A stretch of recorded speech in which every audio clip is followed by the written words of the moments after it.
Hey guys and girls, welcome to this week's episode of the B.Invested Birchy podcast. I'm your host, Nathan Birch, and this is the show unraveling the truth to the facade of the 21st century. We're now exiting the matrix and waking up to motherfucking reality. Today, we are waking up with a new friend of ours, a new fresh face here. Anuj, thanks for coming on. Thank you for having me. Pleasure, mate. I'm excited. We're going to do two podcasts. We came here to do one podcast. I'm like, let's do two. Let's split this up into two parts because there's so much to unpack. Your background, you're excited by properties as a kid. Yeah. You read books, you're getting in investing. Much like myself, when I first started investing, I was like, I want to be a real estate agent. Real estate agents make lots of money. They're rich. All these sort of bullshit stories that you hear and you put in your head. They walk around in a suit, mobile phone, cool car. I want to be like them. You become a real estate agent and you're no longer a real estate agent. You work here at B.Invested. You're an investor. The cool thing about you is, your experience in the real estate industry. You've seen all the little tricks. You've seen what the competitors were up to. You've seen the bad things. You've seen the good and the bad and the ugly out there. And now you've made the flip over to becoming a buyer's agent, which is really cool. I guess if you want to give the audience just a bit of a background on your story, how you got started, what you're thinking to get into the industry, and then maybe I'll jump in with questions for you about what your learnings in the industry was and how that makes you a gun at what you do today. Yeah, 100%. So yeah, I was in the industry for 2 years. Yeah. As a sales associate. Yeah. And over time, I kind of progressed to a co-agent role. Yeah. It wasn't on the title, but kind of just selling majority of the stock. Yeah. And just doing that, I really liked helping buyers. Yeah. I loved it. It was probably the best part of real estate for me. So I was just like, why don't I just become a buyer's agent? Yeah. And kind of just full-time help buyers. Yeah.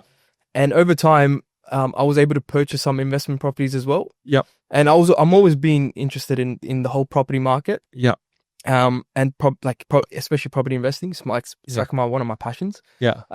So during that, when I bought my first one, during that process, I was like, this is like a nice feeling. Yeah. And helping buyers as well. So I was like, if I can just put those together, I could kind of find my dream kind of pathway career, you know. And then I saw B.Invested. I was like, let me just try here, and I got it. I'm here now. So beauty.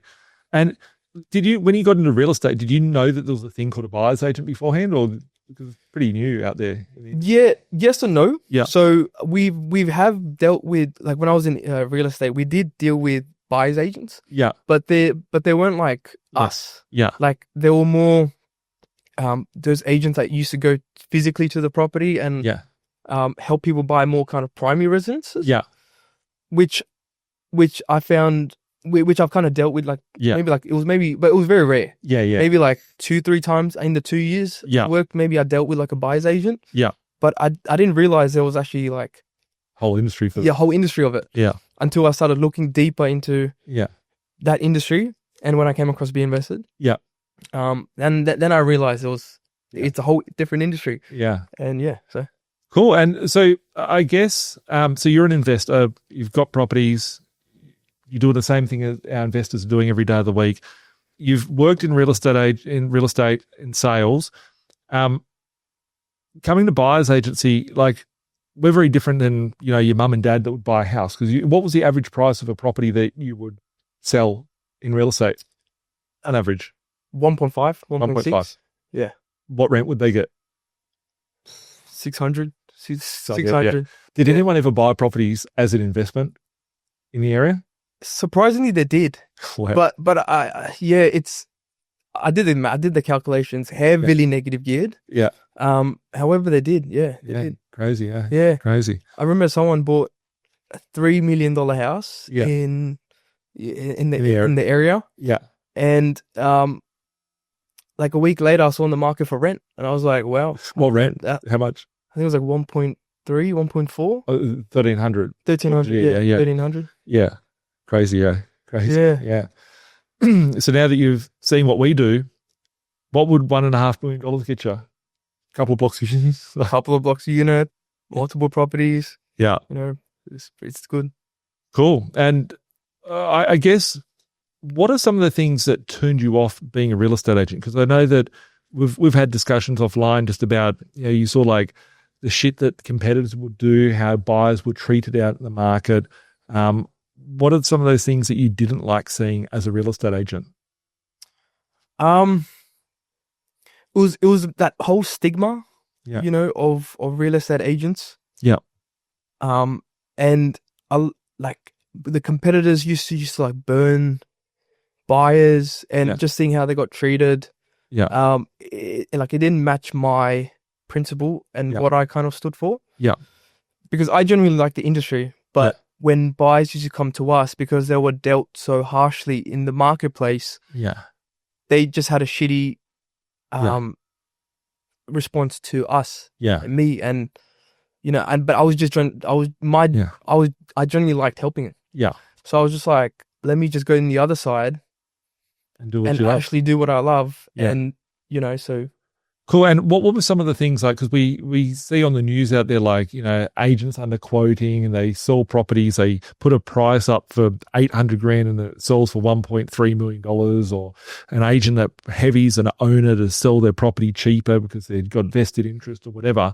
What were some of the things that you'd see would happen to a buyer specifically, like in a negotiation sense, or, getting shaken down for more money, or is there any wild stories you got there? There's few. Yeah.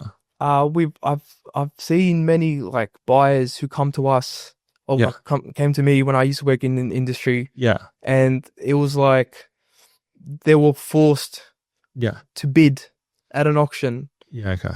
Even if they didn't want to. Yeah. And that kind of that scene and that pressure. Yeah. It just didn't match my, like, I felt bad. Yeah. But when I was in the industry, because I was a seller's agent, I couldn't do much. Yeah, okay. Right? Yeah. Because I'm representing the seller. Yeah. However, now I'm on the buyer side. Yeah. So I love it. And dealing with agents out there, right? Like, what an agent's looking for, what the agent's thinking, from being a real estate agent to now to being a buyer's agent. That gives you an upper hand over other buyer's agents out there, because they're like, the language of how to talk to the agent. Yeah. Yeah. What would be the ugliest thing you've seen in real estate, if you can share it? If there a story that you'd have, or a scenario, or someone getting screwed, or... It can get grubby. Yeah. There's a lot of agents are ethical to some extent. Yeah. Both to some extent.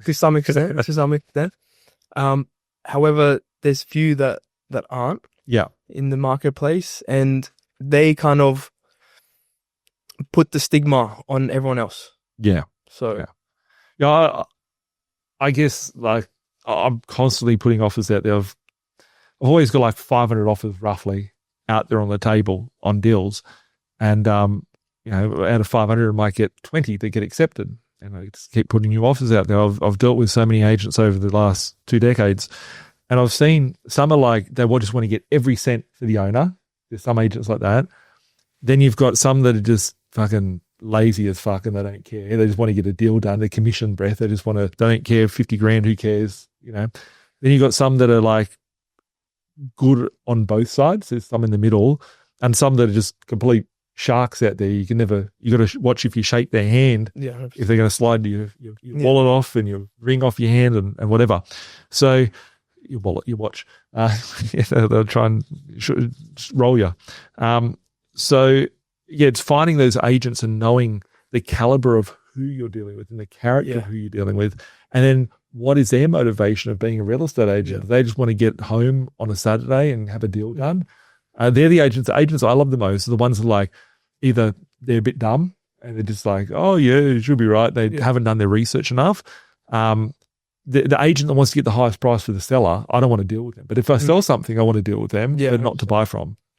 But the one that's just like wanting to get a result, and then if you can take the path that leads result, let's say, like, we know some common people out there in the industry, and some people that have got bad reputation. They look like they've got a good reputation, but they've got a bad reputation. If they had a buyer, let's say, I'll just make up a scenario, they had a buyer for a $1.2 million house, and they had a buyer at 1.1, and they had a buyer at 1,050,000.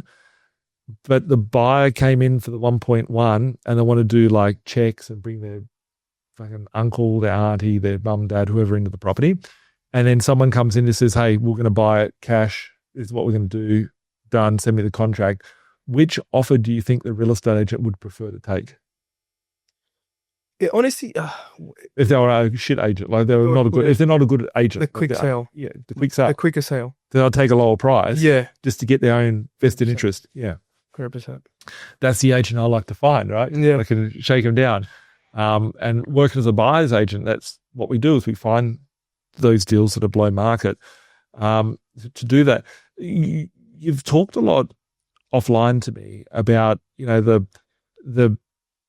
the care factor that you've had for buyers over the years, and like the journey of seeing someone. Like you've seen people where they've had to pay an extra $100,000 on top. Yeah, maybe just a generic story about that. Yeah, because like the whole industry in real estate, it's like selling as a seller's agent. Yeah, you're working on behalf of the seller, right? So the agent's role is to maximize as much money from the buyer and put in the seller's pocket. Yeah. Right. So I have seen instances where a buyer has overstretched. Yeah. I think it was around like $120,000. Yeah. On a property. And then down the track, like 6 to 8 months down the track, I met him at an open home. Yeah. And he was like, he told me a story how he just got stuffed up. Yeah. And now he has to distress sell. Yeah. Because he just couldn't make up his repayments, especially now in this day and age. Yeah. If an average property is like 1.5, with 10% deposit, whatnot, your repayments are like a lot, 70, 80 grand a year. Yeah. So with that plus your normal like cost of living, that goes a long way. Yeah. So I've seen many buyers who are just who got burnt out. If someone thinks about, there's people out there that go, I can go do all this myself, right? And there's a lot of people, there's very small people that have 10, 20, 30, 50, 100 properties in their portfolio. But that's what you're dealing with out there in the industry. If there's ever, there's a need for a buyer's agent out there, it's the need for, the agent is not your friend. They're there to get the result. They're not. A lot of people do mix that up. Like they become too close to the agent. The agent. Yeah. That's not the best idea, because the closer you are to the agent, the more likely they know your behavior. They know you, and they know how much you can stretch, and they will do the best to stretch your budgets and pockets. Yeah.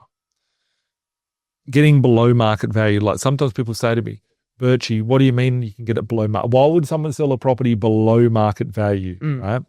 In the time that you've seen, like you would have been at a listing appointment, you would have been going to sell a property, someone lists with another agent, you've seen a property sell here, you've seen this one sell for low. Where do you see the spread for buying below market value, and where do you think that comes in, and where's the opportunity? Like if you could explain it from a ex-real estate agent's perspective. Yeah. It all comes down to the motivation of the seller. Yeah. The more stressed they are. Yeah. For the motivation. So it could be like a divorce. It could be financial issues. They're not really focused on price. Yeah. They're more focused on exiting the asset. Yeah. Whereas if the motivation is more just upsizing, downsizing, or just something like calm, they're more focused on price. So if you can find like, what about uneducated? Yeah. Yeah. I've seen many vendors who are uneducated and agents in the area take advantage of that. Yeah. And it's not the best. Yeah. It's good if you buy and you're taking advantage of it. But some agents have the reputation of, as soon as they list the property, they're on the phone trying to get a price reduction the minute they're listed. And that's unethical from the sales side of it. But they're good agents too for us to deal with if we can get them nice and cheap. We haven't really painted the real estate industry as a nice industry by what we've been talking about. But I know that you've got some really cool, scenarios that you've had and wins. I guess they're wins that wouldn't normally be celebrated in real estate, because a irrelevant win to a sales agent, right? It's not going to change your commission. It's going to change anything. But the win of dealing with that client and the result that you get from them, maybe if you could share so example. Yeah, so during the end of me being in the industry, I was just selling stock. Yeah. So I was dealing with this buyer. Like you deal with multiple buyers and you see the faces throughout the like open homes and stuff. Yeah. So I was dealing with this buyer for about 3 to 4 months. Okay. And he missed out on like few auctions, but I knew exactly what he wanted. I knew his like his budget. I knew his like spec of the house, what he wanted, like school catchment, whatever. And this house got listed on the market, and I made one phone call. Yeah. Booked him in for a 7 p.m. inspection, and the contract got signed on around like 10 p.m. Yeah. And yeah, deal was done. And that's just like that moment. Yeah. I was like, I just helped someone, and he was his first home. Like he was renting, so first home he was purchasing. Yeah. Young family. Yeah. You know, so like I was able to purchase. I helped them. Yeah. Moving into their first house. Yeah. You know, and that felt nice. Yeah. So yeah, that kind of made that flick, and was like, you know what, let me just like completely transition into helping buyers. Yeah. And I was like, yeah, this is what I like. This is cool. And looking at like the journey, like we spoke about some of those properties that you'd sell for like $1.5 million, $2 million, $3 million that rent for like $600 or $1,500 a week. As a real estate agent, you see a lot of emotional. Do you see people do you see many logical investors out there, or no? No, a lot of it is emotional. A lot of it's emotional. Yeah. Bedroom size is not being big enough. Yeah. Backyard's not being big enough. Kitchen's not renovated. Bathroom's not renovated. Yeah. All from a emotional factor. Yeah. It does make sense. Yeah. Because you're living there. Yeah. But that mindset, if you're kind of going into property investing, isn't the best. You got to think from a different perspective, different mentality shift. Yeah. Everything about it. So. You've got a few properties. Have you gone and seen any of them, or you just bought one the other day and it's like 10 minutes away and you've never seen it? No. Yeah. I haven't seen any. Like I bought my first one. Yeah. 21. Yeah.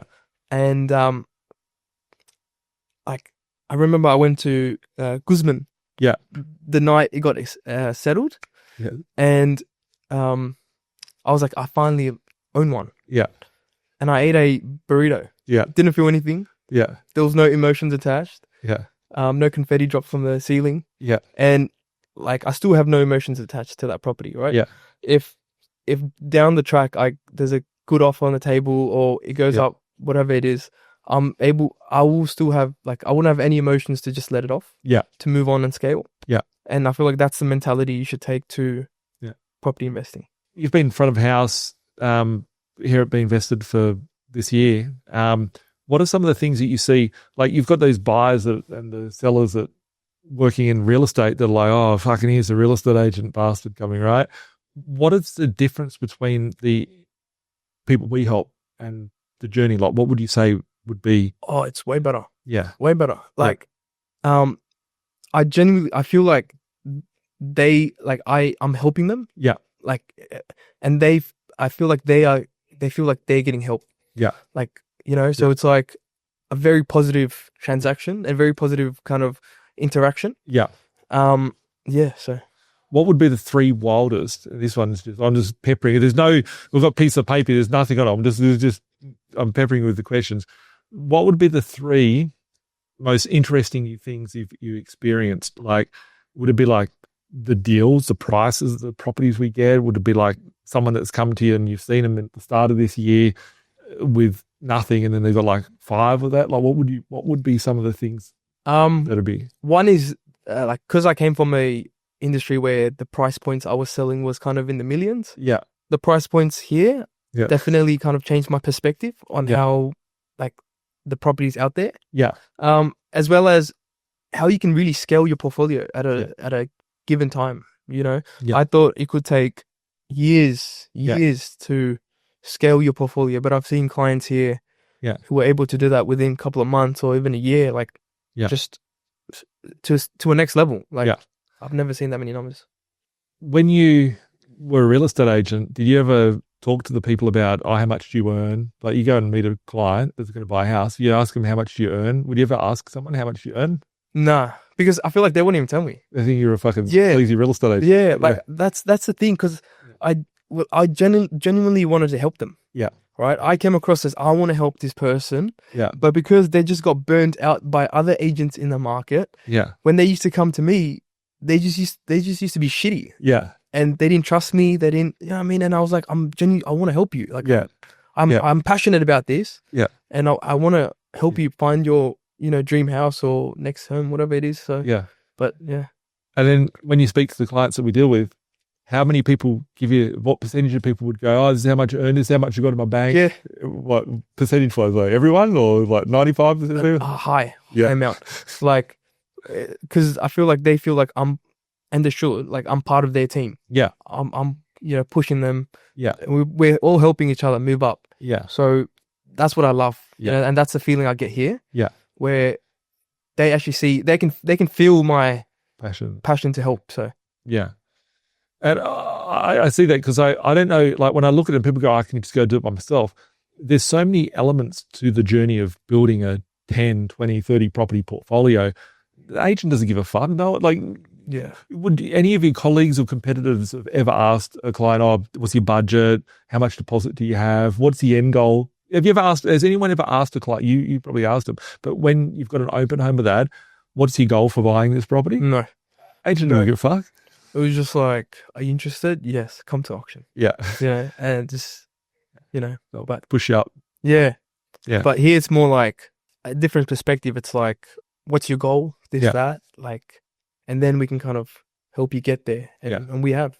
How many people would you say would come into the business, like percentage wise, and have a preconceived idea like, I want to buy 2 houses or want to buy a house a year that you've seen, granted in the shorter sort of period, that have come in and then you see them and what they wanted, when they came in, what they wanted wasn't what they needed, and they walk out with what they need and they're like 10 times in the opposite direction of where they need to be. Like, I'm a byproduct of that.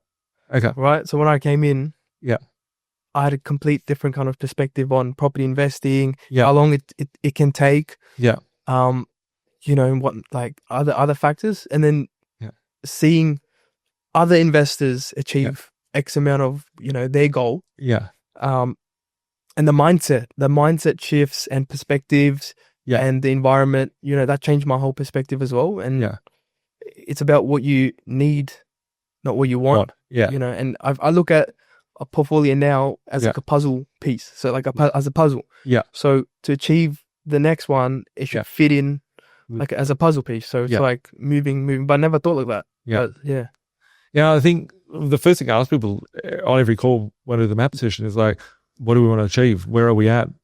Okay, cool. This is what we need to do. And like 99% of people are out there. They're just like, okay, I need to buy a property. I've been to the broker. The broker said I can borrow 500 grand. Let's go buy something for 500 grand. But it's like, that's not sustainable to get you to the end sort of position. Is there any sort of tips or feedback before we get into our next podcast that we're going to film? So check out this next one because we're going to talk about 20 biggest fears property investors have as our next podcast. Is there anything that you want to impart on the people to watch out for when dealing with a real estate agent, or a tip to share just to close off today? Keep it, I would say keep it a business, like a business transaction. Yeah. Don't get too friendly with an agent. Yeah. Unless they're like your family friend or your person from your family, that's different. But even then, the person in your family, don't do this, don't do that. Like to some extent. Yeah. I had seen sort of stories of that. However, I've seen buyers who just get friendly with an agent. Yeah. Okay. They will. Yeah. So I wouldn't recommend that. Just keep it business, talk to them about property and keep it strictly about property. Yeah. So yeah, I'd say that. And I've got one last thing just on the back of that. As a real estate agent, did you see other people have training, like sales training on how to be sales? Yeah. Was that a thing? Not like direct. It was more about like just being in the environment and seeing other people do it. Okay. Did you ever have any sort of like neuro-linguistic programming or that sort of training, or seen other agents with that? I didn't go through it. Maybe other agents did, but I never. I worked as a real estate agent once, right? I don't know if I ever shared that with you. Do I share that with you? Did I tell you where I worked? Like I was like 18, right? I wanted to be a real estate agent. There was no such thing. There was no podcast. There was no one educating. There was nothing like this. and I went to get a job in real estate, and every day they'd do daily Watkins and how to approach people, even down to like when you shake the hand. And this shit's etched in my head to this day. Like they did training on how to understand the body language of the person, right? Okay. So when it's like, don't trust the buyer, don't trust the agent, the buyer or the seller, specifically the seller, is mainly targeted towards the seller, because the buyer is just a shitty byproduct of the system, right? The buyers will come. You just need to get the listing and then the buyer will come. So then it's not necessarily the buyer, but it's like this, the tactics of when you meet a seller, right? You could be sitting at the office today and you got nothing on, but the agent's like, no. You don't go and give your pre-listing kit to the person. You get your colleague to go send the pre-listing kit to the vendor, prospective vendor, and say, Anuj is so busy today, he's back-to-back meetings, he's the best agent, he's borrowed credibility. Like that sort of game shit that they play. Like, I've done that. You seen that? Yeah. Yeah.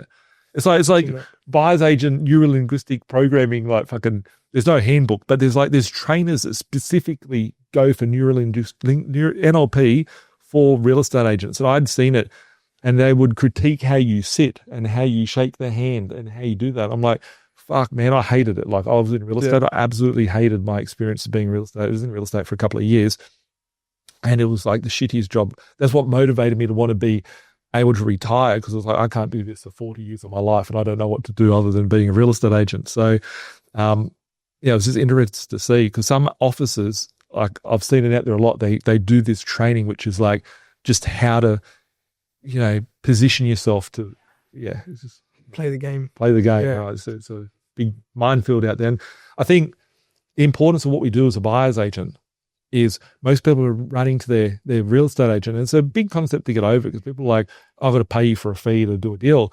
But, you said someone paid 120 grand more that they didn't have to pay, that you saw. That person got ripped 120. Yeah. Where if they had a buyer's agent work on their behalf, there's a good chance, if that person's good as a negotiator, when you're employing a buyer's agent, you're paying a buyer's agent to be a professional negotiator, to come in and represent you, to make sure. I feel like buyers run into the hands of the abuser, right? You're running over to the real estate agent. Oh, Mr. Real Estate. I've got a budget, but I'm not going to, you're not trained. You're getting slaughtered when dealing with it. There's a way of speaking and a way of conditioning and the way of making sure that agent gets the best result for you. And that's, I guess, where we come in. So thanks a lot for that. No worries. Appreciate sharing the insights. If you have any questions, you want to speak to Anuj, you want to reach out to the team, give us a buzz, 1300-367-925, admin@B.Invested.com.au. Click on the link. There could be a discovery session link. You can have a chat with Anuj, and we'll go from there. Thanks a lot for watching. We'll catch up soon. Have a great week. And remember, Google Play, Apple Play, Spotify, and YouTube. Bye for now. Like Bilal said, man, we stuck in the matrix. This my advice, don't care if you take it.